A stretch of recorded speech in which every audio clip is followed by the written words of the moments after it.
పిహెచ్ఈటి interactive simulations Colorado boulder విశ్వవిద్యాలయంలో ఒక project. ఇది ఒక లాభాపేక్ష లేని ఓపెన్ ఎడ్యుకేషనల్ రిసోర్స్ ప్రాజెక్ట్. ఇది అన్వేషించదగిన వివరణలను సృష్టిస్తుంది మరియు హోస్ట్ చేస్తుంది. దీనిని 2002లో నోబెల్ గ్రహీత కార్ల్ వేమన్ స్థాపించారు. PhET full form physics educational technology. ఇది physics, chemistry, biology, earth science and mathematics అన్ని సబ్జెక్టుల్లో ఎడ్యుకేషన్ మొత్తం విస్తరించింది. ఇందులో 167 ఇంటరాక్టివ్ సిమ్యులేషన్స్, 121 లాంగ్వేజ్ల్లో 3500 టీచర్ లెసన్స్తో కలిపి ఉన్నాయి. ఇప్పుడు మనం మన క్లాస్ రూమ్లో ఈ పిహెచ్ఈటిని ఎలా వాడాలో చూద్దాం. ముందుగా గూగుల్లో పిహెచ్ఈటి అని టైప్ చేద్దాం. పిహెచ్ఈటి అనే ఈ సైట్ని క్లిక్ చేయాలి. ఈ సైట్ ఇంటర్ఫేస్ ఈ విధంగా ఉంటుంది.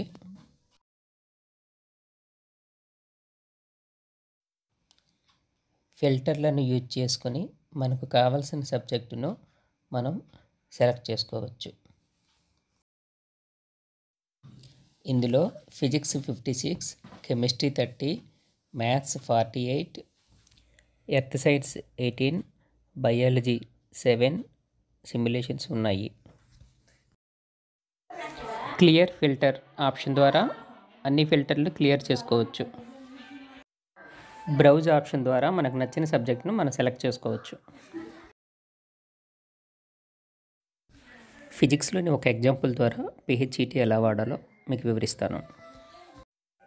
జామెట్రిక్ ఆప్టిక్ బేసిక్స్ అనే కాన్సెప్ట్ను వర్చువల్ ల్యాబ్ ద్వారా స్టూడెంట్స్కు మనం ఎంత ఈజీగా ఎక్స్ప్లెయిన్ చేయవచ్చో చూద్దాం. ముందుగా ఈ వీడియో సింబల్ పైన క్లిక్ చేయాలి. అప్పుడు ఈ విధంగా పిహెచ్ఈటి లోడ్ అవుతుంది.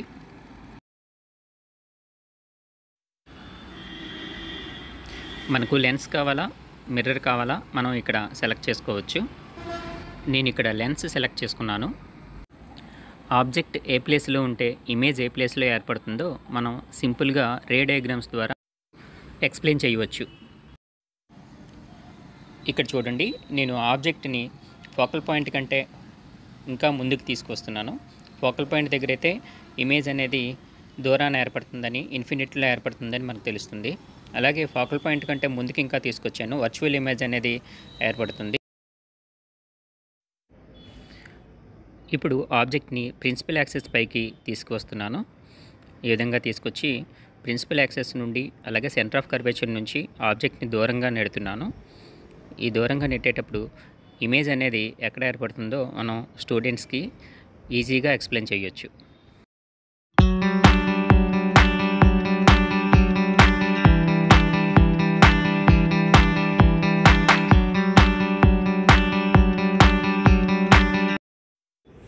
అలాగే ప్రతిబింబ లక్షణాలను కూడాను ఇందులో చూపించవచ్చు.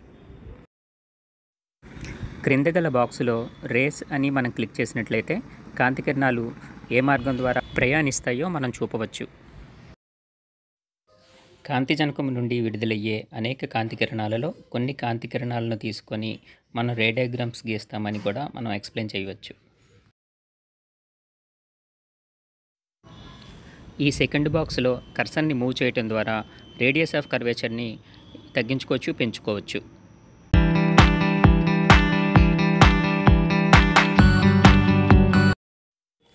థర్డ్ బాక్స్లో కర్సర్ని మూవ్ చేయటం ద్వారా ఇండెక్స్ ఆఫ్ రిఫ్రాక్షన్ని మార్చుకోవచ్చు. ఫోర్త్ బాక్స్లో కర్సర్ని మూవ్ చేయటం ద్వారా లెన్స్ యొక్క డయామీటర్ని మనం చేంజ్ చేసుకోవచ్చు. లాస్ట్ బాక్స్లోని ఫోకల్ పాయింట్, వర్చువల్ ఇమేజ్, అలానే లేబుల్స్, సెకండ్ పాయింట్ వీటన్నిటిని క్లిక్ చేయటం ద్వారా వాటిని మనం అక్కడ డైరెక్ట్గా చూడవచ్చు.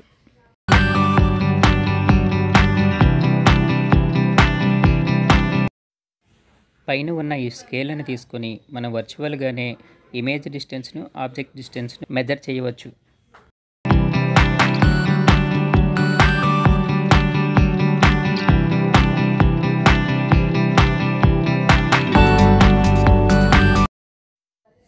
ఈ బాక్స్లో క్లిక్ చేయడం ద్వారా మనం డిఫరెంట్ ఆబ్జెక్ట్స్ మనం మార్చుకోవచ్చు. పెన్సిల్, పెంగ్విన్, స్టార్, ఏరో మార్క్, లైట్, ఈ ఆబ్జెక్ట్స్ అన్నింటిని కూడా మనం మార్చుకోవచ్చు.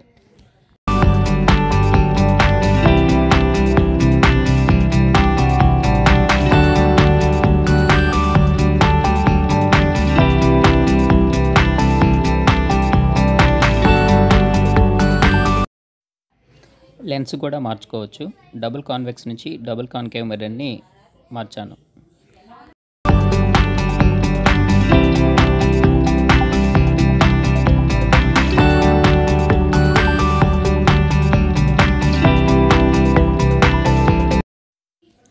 మరొక PHET ఎగ్జాంపుల్ను వివరిస్తాను. Projectile motion, speed and velocity, vectors, వీటిని వివరించడానికి ఇది ఎంతో ప్రయోజనకరంగా ఉంటుంది.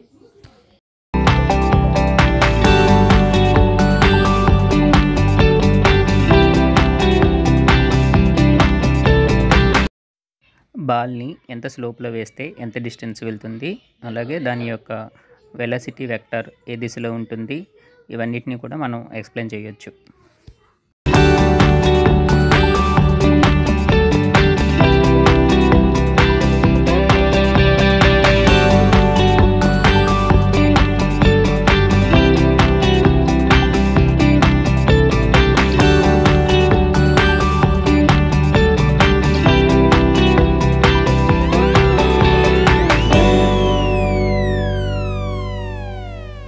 ఒక మంచి సిమ్యులేషన్ని చూపిస్తాను.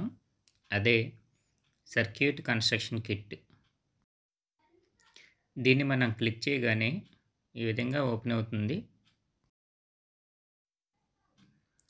AC వోల్టేజ్ క్లిక్ చేద్దాం.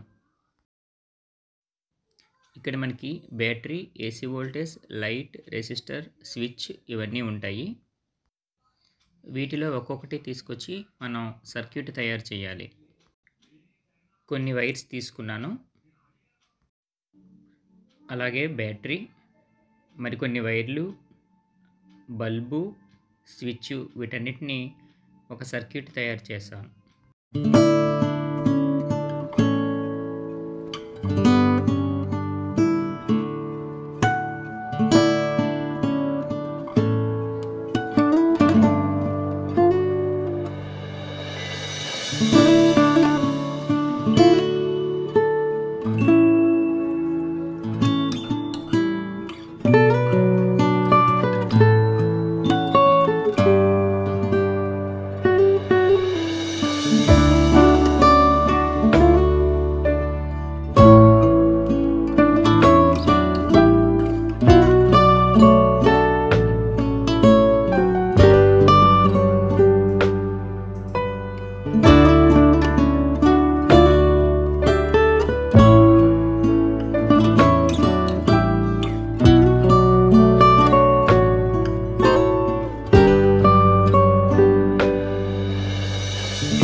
సర్క్యూట్ పూర్తయిపోయిన తర్వాత స్విచ్ని ఆన్ చేసినట్లయితే బల్బు గ్లో అవుతుంది.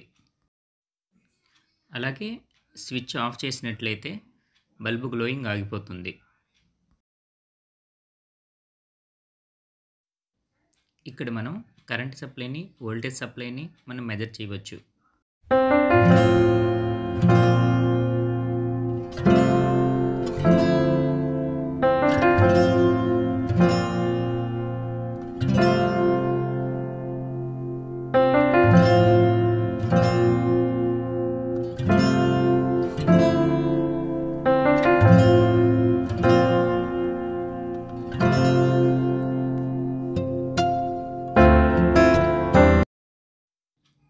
ఇక్కడ పొటెన్షియల్ డిఫరెన్స్ 9 వోల్ట్స్ అని చూపిస్తుంది.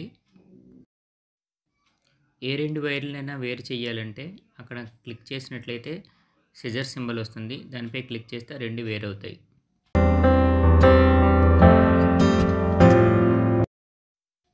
స్విచ్ తెరిచినప్పుడు కరెంట్ సప్లై 0 ఆంపియర్స్ చూపిస్తుంది.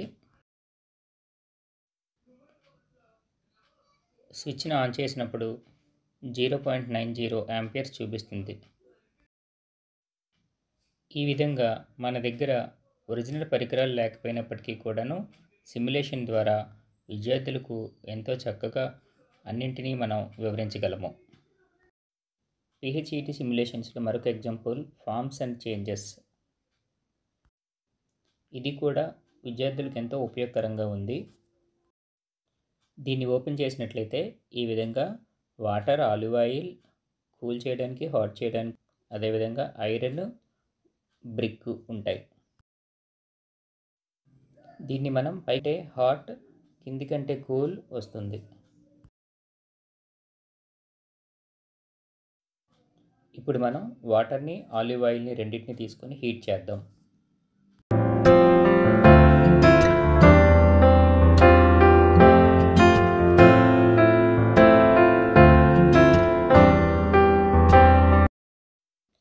ఏది వేగంగా వేడెక్కుతుంది, ఇందులోని మాలిక్యూల్స్ వేగంగా ఎవాపరేట్ అవుతాయి అనే విషయాలను ఈజీగా ఎక్స్ప్లెయిన్ చేయొచ్చు.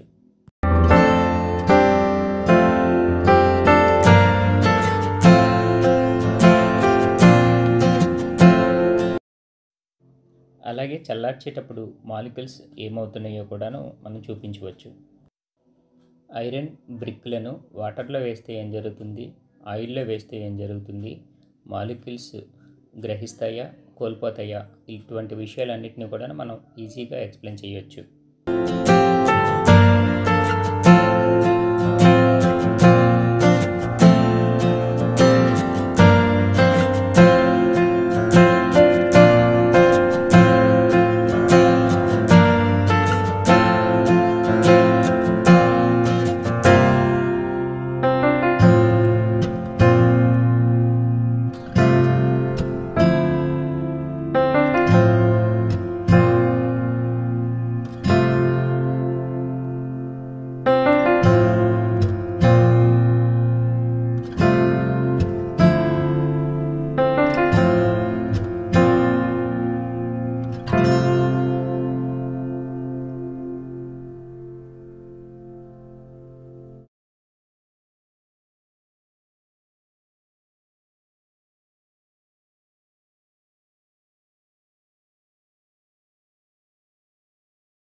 థర్మామీటర్ల సహాయంతో వాటర్, ఆయిల్లో ఏది వేగంగా ఉష్ణాన్ని గ్రహిస్తుంది, ఏది వేగంగా కోల్పోతుందో కూడా మనం దీని సహాయంతో వివరించవచ్చు.